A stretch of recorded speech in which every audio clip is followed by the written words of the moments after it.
అందరికీ నమస్కారం అండి. మొన్న జరిగిన గ్రామ సర్వేలలో అధికారులు వచ్చి గ్రౌండ్ రిపోర్టర్ తీసుకున్నప్పుడు హౌసింగ్లను బట్టి సరే అక్కడ గుడిసె ఉంటే గుడిసె కానీ స్లాబ్ ఉంటే స్లాబ్లో లేకపోతే పెంకుటిల్లు రేకులు ఉంటే రేకులు వాళ్ళు ఉన్న గ్రౌండ్ రిపోర్ట్ని బట్టి రాసి పంపించారు.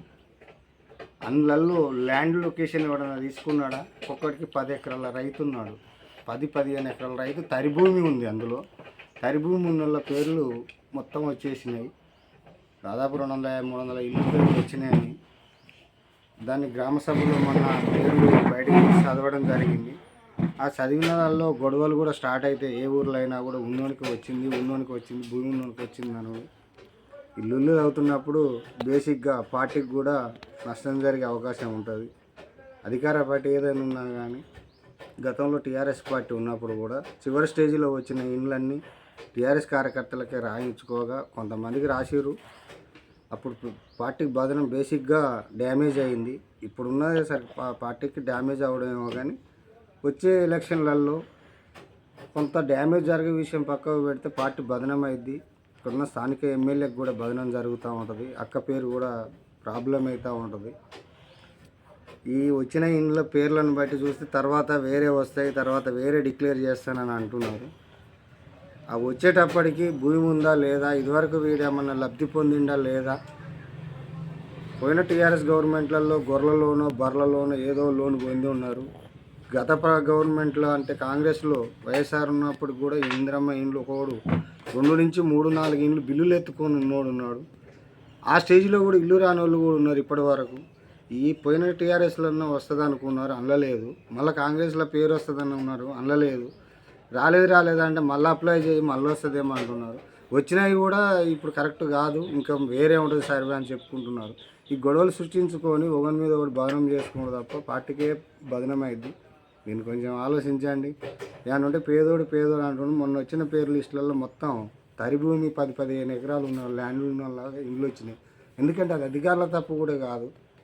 గ్రౌండ్ రిపోర్ట్ ప్రకారం కూలిపోయేదో లేకపోతే గడ్డి గుడిచో వాడు కట్టుకునే స్టేజ్లో ఉంటాడు. ఎకరం భూమి అయినా కొంటాడు కానీ వాడు ఇల్లు కట్టాడు. ఎందుకంటే ఎలాగైనా కూడా గవర్నమెంట్ ఇల్లు దొబ్బాలనే ఆలోచనలు ఉన్నారు. పోయిన టీఆర్ఎస్ గవర్నమెంట్లు అట్లనే దొబ్బాలని ఉన్నారు, దొబ్బిరు. మళ్ళీ ఇప్పుడు కూడా అదే ఇల్లు చూపెట్టుకుంటూ ఏదో పార్టీ ఈ ఎలక్షన్ పీరియడ్లో మారుతుంది కాబట్టి మళ్ళీ వస్తుంది అనుకొని మళ్ళీ అదే లైన్లో ఉన్నారు. దయచేసి గ్రహించండి. దీన్ని గ్రౌండ్ రిపోర్టర్ తీసుకోండి. అంతకుముందున్న ఇందిరమ్మ ఇల్లు రానిలే ఎవరో పోయిన టీఆర్ఎస్ గవర్నమెంట్లో బిడ్డ పెళ్ళి కూడా లబ్ధి పొందిన వాళ్ళు ఉన్నారు. సరే అది గవర్నమెంట్ ప్రకారం వాడు ఇచ్చిండు, వీళ్ళు తీసుకున్నారు. అలాంటి స్కీములలో కూడా ఎవరు కూడా లబ్ధి పొందని వాళ్ళు కొంతమంది ఉన్నారు.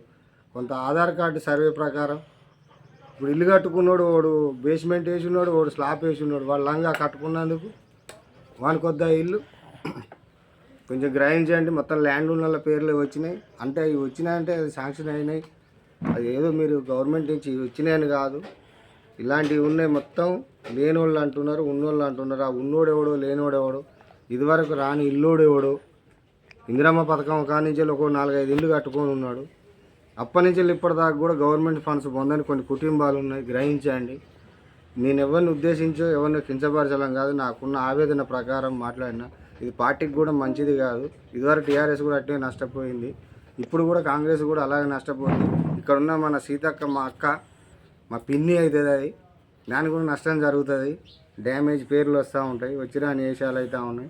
గ్రహించండి, అందరినీ కనిపెట్టండి. ఇప్పుడు ప్రజెంట్లు ఉన్న పేర్లు గవర్నమెంట్ నుంచి వచ్చిన పేర్లు అన్నీ ఇండ్లు వచ్చినాయి. నేను అన్నీ కించపరచలేను.